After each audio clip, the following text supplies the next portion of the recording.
South African jazz musician and composer Malcolm Jiyane's compositions are frequently described as complex but approachable, highlighting both his technical proficiency on the instruments and African musical roots. His music is distinguished by its incorporation of contemporary jazz harmonies and improvisations with traditional African rhythms and melodies. Well, he joins us in studio as we, of course, have been saying that we are celebrating Jazz Appreciation Month, and we speak to him about his latest offering. Good morning and welcome to Morning Live. How are you? Thank you so much. Good, thank you. I mean, the last I think I heard, you had just released Umdali. I think Umdali is 2021. Yeah, true. Yeah. 2022, Yeah, hey. yeah. How's that done given when it was released and up to now? How's the project been received and... God is great. Let me say, Yeah. I can say it's God's grace.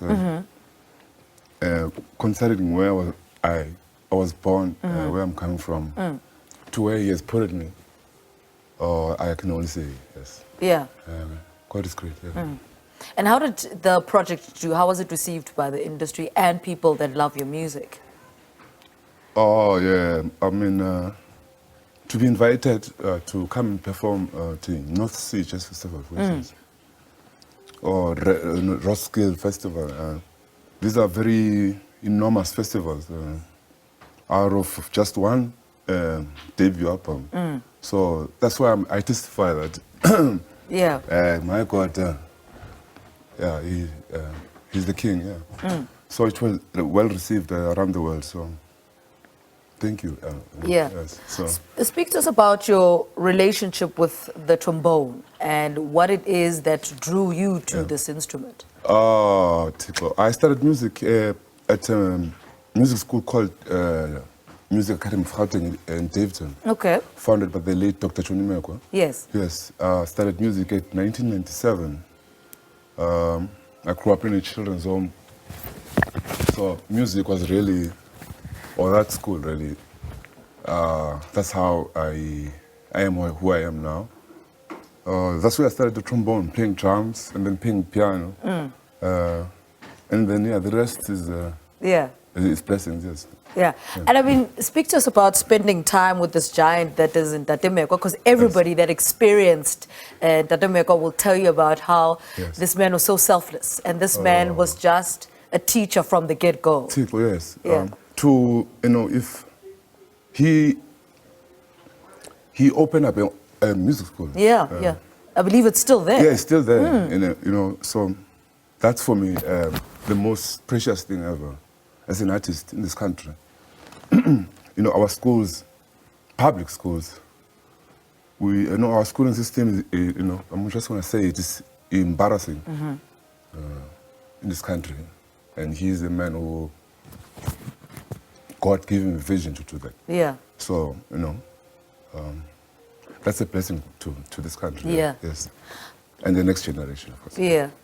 Talk to us about the space you were in when you put together the album Umdali and the final project when you looked at it there to say, I was in this space and now I'm in this, the end product in this the space I find myself in. Oh, Tiko, it was just in the midst of COVID. Yeah. I just gave birth to a little daughter, Sierra Leone. She's on the cover of them. Was down and out. Was at the edge of life. A lot of things, as human beings we go through. So I was at the edge. So I can say this project really was a last hand by God to say, oh boy, I gave you this gift. And you're not leaving this place without completing my will. Hence, this album is titled Umdali. Because I couldn't find anyone in my life who has really done this for me. Okay, so this is a song. Yeah. Yes, that's how I feel, really. That's how you sum up the body of work. Ma'am. I mean, talk to us about something that you're also passionate about, jazz education. Yes. Why is that so close to your heart? Because I experienced it. Growing up in a children's home, like I say, in the country, we don't have, centers, music centers, or so that for me, I wish that, I don't wish, I know God will take care of this, to see this happening in all across the country or, this continent, basically. Yeah. To have more institutions that really do take care of this art institution or department as it is. Yeah. Because without art, there won't be no cameras, there won't be no tables, there won't be no clothes. Yeah. So artists really need to be recognized in this country. For, because it does feel like we are just being called to come and make people dance, entertain. This is God's gift. It's not just that.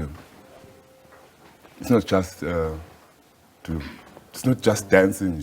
Yeah. It is necessary for the human soul. Yes.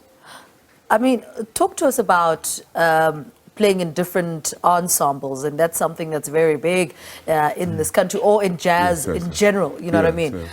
Speak to us about how that grows you as the musician, and how that also, how you have had to adapt to whoever's ensemble you're in, and how much that pushes you towards your goal. You need that as a human being. Yeah. Something that really, pushes you to the direction. So playing, for instance, playing with Andile, Yanana, playing with Babu Hebi, Swahili, finding myself playing with Abdullah Ibrahim, So these are giants names, and as a child, you only, if it's really a calling, yes, it is my dream really, because I've always seen myself as someone who's going to be doing this. So that is really. It is giving me strength, yes. So it's needed, yeah. So I suppose I can't let you go without even talking about this, that April is Jazz Appreciation Month. Yes, if there was a way you could describe what jazz is according to you, and why is it that this genre, why is it worth waking up for every morning? It is, jazz, for me, it is life itself. It is the universe. Music, it is invisible. But it does go directly to the human heart and vibrations and heartbeat. So, what is jazz? Look at yourself and look at life, and you'll find out what jazz is. It is the very existence of everything. Because jazz embodies what's happening around the world, or what human beings' environment. So jazz, to me, it is exactly life. It is. I know you would have given it a lot of thought about when you got the call to come. But it is life. It is life, yes. I know when you got the call to come to perform for us, you had to give it a lot of thought about, what am I going to perform? So give us what you're going to perform for us. God will decide just now. All right. Thank you. I like the sound of that. Welcome, Jiyane. Thank you so much. It's such an honor to have you in the studio. It's a pleasure. Welcome, Jiyane, celebrating Jazz Appreciation Month with us and telling us about his body of work. It was released in 2022.